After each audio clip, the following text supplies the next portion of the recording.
మీ business ఏదైనా మీ ఊర్లో promotion చేయాలంటే అది సుమన్ టీవీతోనే సాధ్యం. ఇప్పుడే సంప్రదించండి.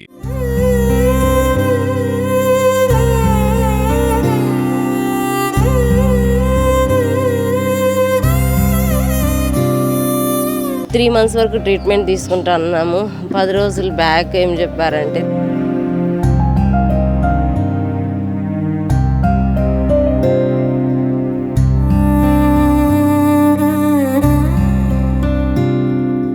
సిటీ స్కాన్ తీస్తానే మళ్ళీ ఈ అబ్బాయికి రిలాప్స్ అయిపోయింది, ఈ అబ్బాయి బ్రతకడు, తీసుకెళ్ళిపోండి అన్నారు.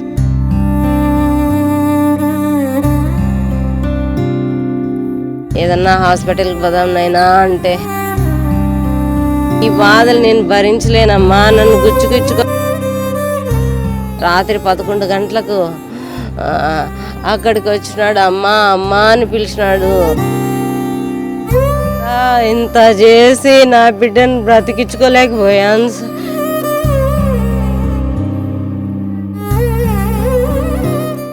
తిరుపతిలో క్యాన్సర్తో బాధపడుతున్నటువంటి కౌశిక్ ఇవాళ చనిపోయాడు. ఆయనకి ట్రీట్మెంట్ ఇస్తూనే ఆరోగ్యం క్షీణించడంతో నిన్న రాత్రి సమయంలో బెంగళూరులో చనిపోయినటువంటి పరిస్థితి. అంటే ఎన్టీఆర్ అంటే చాలా అభిమానం పెంచుకున్నాడు.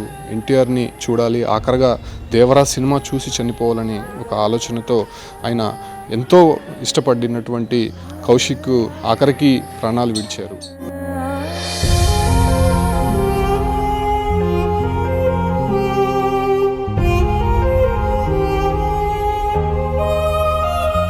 చాలామంది కూడా కౌశిక్కి మళ్ళీ ఆరోగ్యంగా తిరిగి రావాలని చాలామంది హెల్ప్ చేశారు.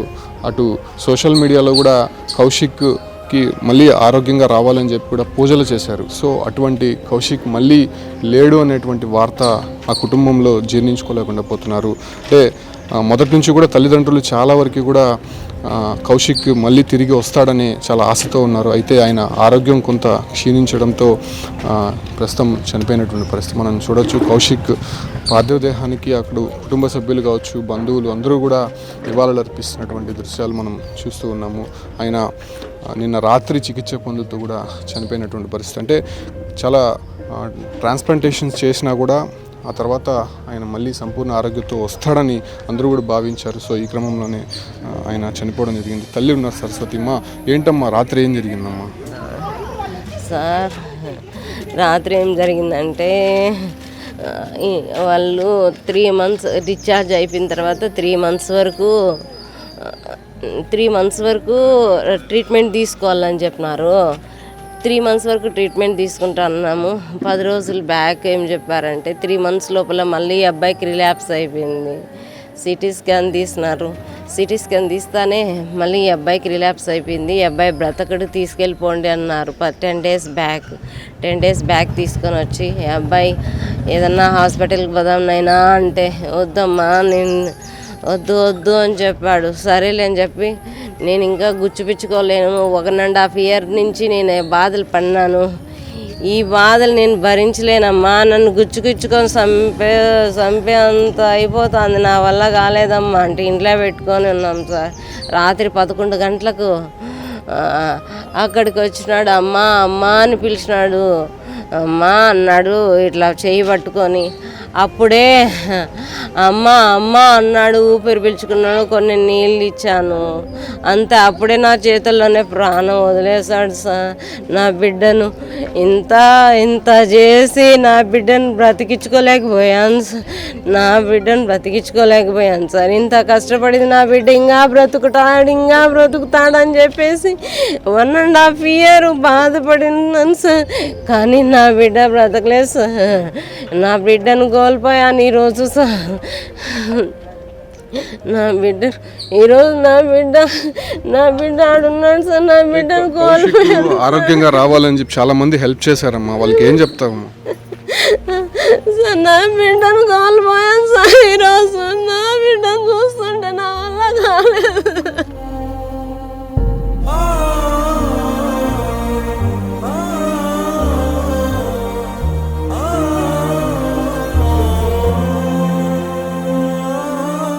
మ్యారో ట్రాన్స్ప్లాంటేషన్ చేశారు కదమ్మా, ఆ తర్వాత రికవరీ అవుతారని డాక్టర్స్ చెప్పారు. ఎందుకు ఇంతలోనే ఇలా జరిగింది? ఆ, చేశారు సార్. అప్పుడంతా నేను ఇంకా 10 డేస్లో ఇంటికి వెళ్ళిపోతామని చెప్పారు. ఇంటికి వెళ్ళిపోతామని 10 డేస్ అయితే డిశ్చార్జ్ ఇచ్చేస్తామని చెప్పారు. కానీ 3 months లోపలే మళ్ళీ రిలాప్స్ అయిపోయింది. దానికంతటికి కాల్లో రాడ్ ఉంది. ఆ రాడ్ ఇన్ఫెక్షన్ వల్ల మొత్తం క్యాన్సర్ స్ప్రెడ్ అయిపోతుంది సార్. ఎన్నిసార్లు చేసిన అబ్బాయికి బెంగళూరులో ఉన్నప్పుడు అలాగే జరిగింది, ఇప్పుడు అలాగే రిలాప్స్ అయిపోయింది. ఇంకా మేమేం చేయలేమమ్మా అని చెప్పారు సార్. నా బిడ్డను చూడండి. హెల్ప్ చేసిన వాళ్ళకి ఏం చెప్తామా? చాలా మంది కూడా కౌశిక్ ఆరోగ్యంగా తిరిగి రావాలని కోరుకున్నారు. వాళ్ళకంతా ఏం చెప్తాం? వాళ్ళందరికీ థ్యాంక్స్ అని చెప్తాం సార్. ఇంక కృతజ్ఞతలు. వాళ్ళు కోరుకున్నట్టే నేను కోరుకున్నాను. నా బిడ్డ ఇంకా తిరిగి వస్తాడని. లాస్ట్కి ఇలా అయిపోయినాడు సార్. ఇంకేం చేయాలి నేనేం చేసేది? నా బిడ్డని ఈరోజు కోల్పోతున్నాను. 1.5 years కష్టపడి నా బిడ్డ కానీ ఎన్ని బాధలు భరించాడంటే అన్ని బాధలు భరించాడు. ఐసీయూలో ఉన్నాడు. ఈ మొత్తం సెలిన్లు సూదులు అన్నీ పెట్టించుకోమ్మా, నేను ఇంకా బ్రతుకుతాను అన్నాడు. కానీ లాస్ట్కి ఇలా అయిపోయినాడు సార్. 1.5 years జర్నీ చేసి ఈరోజు ఇలా అయిపోయినాడు సార్. తండ్రి ఉన్నాడు సార్. మీ తోటి ఎంప్లాయీస్ కూడా హెల్ప్ చేశారు. టీటీడీ నుంచి కూడా చాలా వరకు సహాయం అందింది. ఆఖరికి మీ అబ్బాయిని బతికించుకోలేకపోయారు. ఏంటి సార్, ఆ ట్రీట్మెంట్ సరిగ్గా జరిగిందంటారా? అసలు ప్రాసెస్ ఎట్లా ఉన్నది? మాకు అందరూ డబ్బులు ఇచ్చారు. చాలామంది ఎంప్లాయీస్ మాకు హెల్ప్ చేసినారు. ఎంప్లాయీస్ కాకుండా వేరే వాళ్ళు కూడా హెల్ప్ చేసినారు. మాకు టీటీడీ ఈఓ గారు కూడా 40 లక్షలు శాంక్షన్ చేసినారు. గవర్నమెంట్ నుంచి 11 లక్షలు వచ్చింది. జూనియర్ ఎన్టీఆర్ కూడా 7 లక్షలు ఇచ్చి మాకు హెల్ప్ చేసి అందరూ హెల్ప్ చేసినారు. కానీ మా అబ్బాయి బతికించుకోలేకపోయినాం సార్. ఈ పొద్దుకి చనిపోయినాడు సార్. మీ ఫ్యామిలీ అంతా కూడా బోన్ మ్యారో ట్రాన్స్ప్లాంటేషన్ చెక్ చేశారు. సో ఫైనల్గా మీ దగ్గర నుంచి అతనికి అప్పుడు నమ్మకంగా డాక్టర్స్ చెప్పారు కదా? 100% చెప్పినారు సార్. 100% చెప్పారు. మేము కూడా చాలా హ్యాపీ అయిపోయాము. వాళ్ళు కూడా ఫంక్షన్ పెట్టుకొని ఇది సక్సెస్ అయింది అని చెప్పేసి కేకులు పంచుకున్నారు. అన్నీ ఓకే అయింది. మరుసటి రోజు 1 hour ఫీవర్ వచ్చిందంట. నేను డ్యూటీలో ఉన్నాను. ఫీవర్ వస్తానే మరుసటి రోజు పొద్దున్నే హాస్పిటల్కి పోయినారు. రాత్రి జ్వరం వస్తాను డోలో 650 ట్యాబ్లెట్ ఏదో ఇచ్చినారు వాళ్ళు ఫోన్లో చెప్తే. జ్వరం తగ్గింది. సరే పోయినారు, సిటీ స్కాన్ తీసినారు. మరుసటి రోజు రమ్మన్నారు. మరుసటి రోజు పోతే 40% బ్లాస్ట్ అయింది. ఇంకా మీరు ఏ హాస్పిటల్కి పోయినా, అమెరికాకి ఎత్తపోయినా బాగా చేయలేరు. మీరు ఇంటికి తీసుకొని ఆ అబ్బాయి ఏం తినాలో ఏం చేయాలో అన్నీ చేయించండి, ఇంటికి తీసుకొని వెళ్ళిపోండి అని చెప్పేసినాం. మేము ఇంటికి తీసుకొని వచ్చాము. మా ఊరికి పోయినాము. అటు నుంచి ఇటుకు వచ్చినాము. వేరే వాళ్ళు కర్ణాటక శివమొగ్గలు ఆయుర్వేదం మందు వాడుతా అంటే ఆయుర్వేదం మందు తెచ్చి రెడీ చేసి వాడినాము. ఆ మందు బాగా పనిచేసింది. 100% చేసింది. ఇతనికి 25 రోజులు ఫీవర్ అనేది రాలా ఆ మెడిసిన్తో. కానీ ఈ మెడిసిన్ పని చేసింది. కానీ లాభం లేకుండా పోయింది.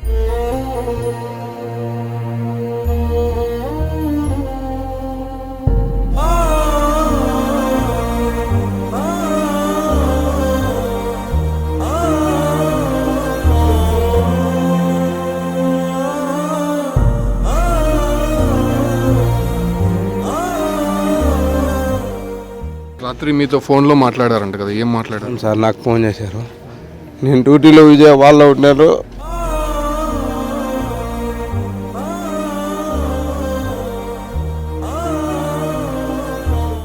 ఎక్కడున్నా ఉండాలి అన్నాడు.